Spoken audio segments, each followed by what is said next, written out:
Welcome. In this video, the event Aurora Noctis will be summarized. Throughout the video, there will be spoilers for the story of Azur Lane. If you don't want to be spoiled, please go and play the game. The event begins with Enterprise concluding a report on the Northern Parliament's war efforts, noting alignment with public info and prompting opinions. Howe warns that, despite their strength, the Parliament's call for aid signals dire threats. The capture of the Iceberg stronghold provoked more Siren aggression, escalating risks for surrounding regions. Valiant and Howe stress that, if the Parliament fails, Sirens may overwhelm the Pacific and Royal Islands. Queen Elizabeth approves of a relief operation, deploying a Royal Navy escort fleet. Meanwhile, the Ironbloods movement in the Barents Sea raises alarms of a larger conflict brewing.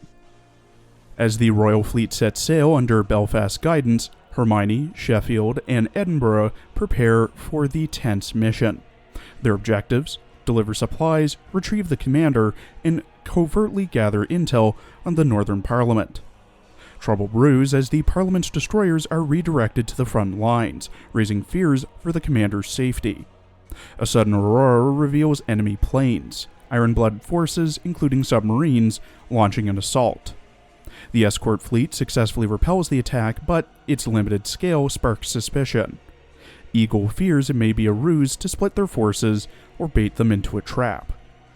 Communications from Elizabeth report a full Ironblood fleet approaching, with orders to intercept.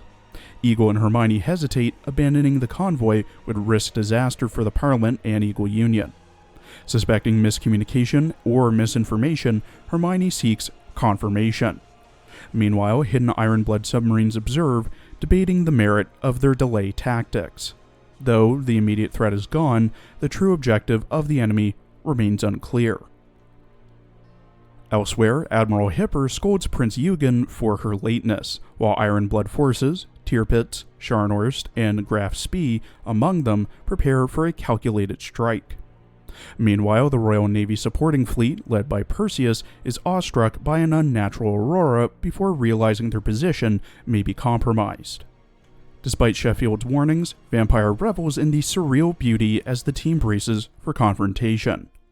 Prince Eugen, behind the scenes, manipulates communications and enemy expectations, deploying decoys and submarines as the wedges to disrupt the battlefield. Their true goal: draw out key forces and fracture the Royal Navy's formation. Caught off guard, the Royal Fleet engages a fast-approaching Ironblood detachment led by Hipper. Amid humorous banter and over-the-top proclamations, Vampire and Z-36 dramatically clash before retreating under pressure. But Perseus and Sheffield quickly realizes the advancing main fleet is a decoy. Tirpitz and Scharnhorst aren't even present at all. Sheffield deduces the truth from the fleet's odd behavior, prompting a quick counterattack. As the Royal Navy's fleet advances past Svalbard toward the Northern Parliament's waters, spirits are high but cautious. Valiant, eager for battle, hopes to face the Ironblood's main force, though Howe warns of their most key ships already being damaged. Edinburgh monitors comms, weary of interference from the intense aurora, and Icarus keeps things steady. When a sudden message comes through, Tirpitz and the Scharnhorst sisters attacking the support fleet. The fleet, prepared to assist, only to be ambushed by Sirens who breach the Northern Parliament's defenses. Faced with the Siren sudden advance and communications jammed, Valiant makes a tough call. They would protect the vulnerable transport fleet critical to the Northern Parliament's survival, while ordering the support fleet to retreat. The decision reflects the reality that cargo loss would be catastrophic, and the Sirens' expansion from the Arctic could jeopardize both the Royal Islands and the Eagle Union. Valiant hopes democracy might persuade the Ironblood to avoid fighting under Siren threat, and declares the main fleet would hold the line.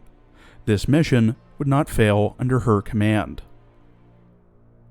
Elsewhere, Omitter, reveling in her upgraded gear and the Aurora's eerie spectacle, reflects on her disruptive mission, harassing the Royal Navy's convoy seemingly more for Code G's amusement than strategy. Despite her bravado, even she's unnerved by observers' controlling presence. Meanwhile, confusion spreads among the transport fleet as conflicting orders come through, likely scrambled by the Aurora.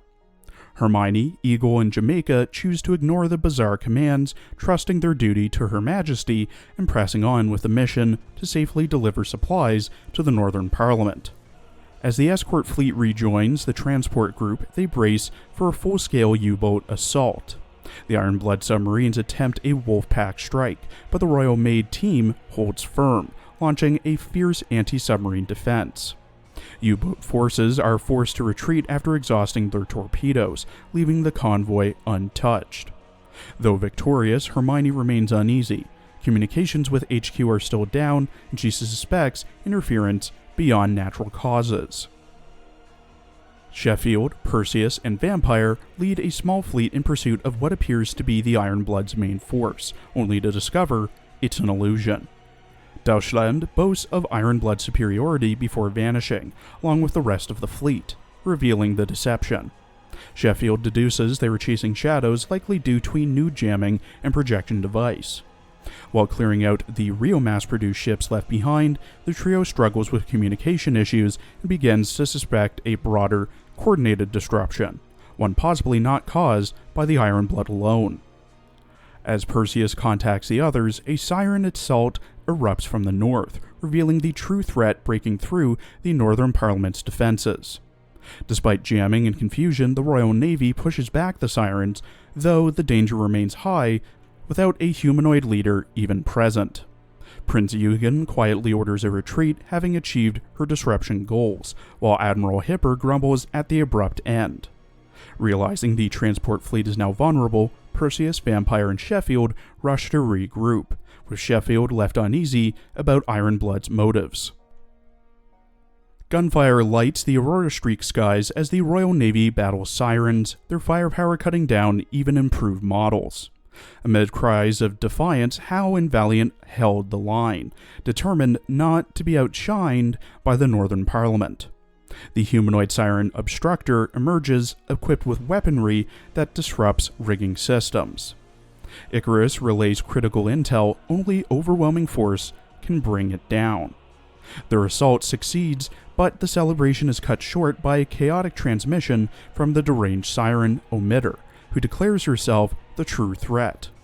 Edinburgh confirms she was a high-level unit, possibly equal to Purifier, wielding immense firepower and psychological tactics. A brutal clash follows as Emitter unleashes torpedoes, beam weapons, and cannon fire. The Royal Navy, outgunned and staggered, devise a desperate counter, targeting the recharge window of her beam cannon. Valiant plays decoy while Howe delivers a devastating blow to Emitter's core. With a final explosive end, Emitter is defeated, the Aurora fades, and communications are restored. Only to bring grim news. The Ironblood has ambushed Scapa Flow while the fleet was tied down. With Her Majesty and Belfast at risk, the main fleet reverses course, racing to reinforce their homeland, praying they aren't too late. Thank you for watching. Please follow my Twitter and Blue Sky for updates, and please check out my other Arknights and Girls Frontline videos as well.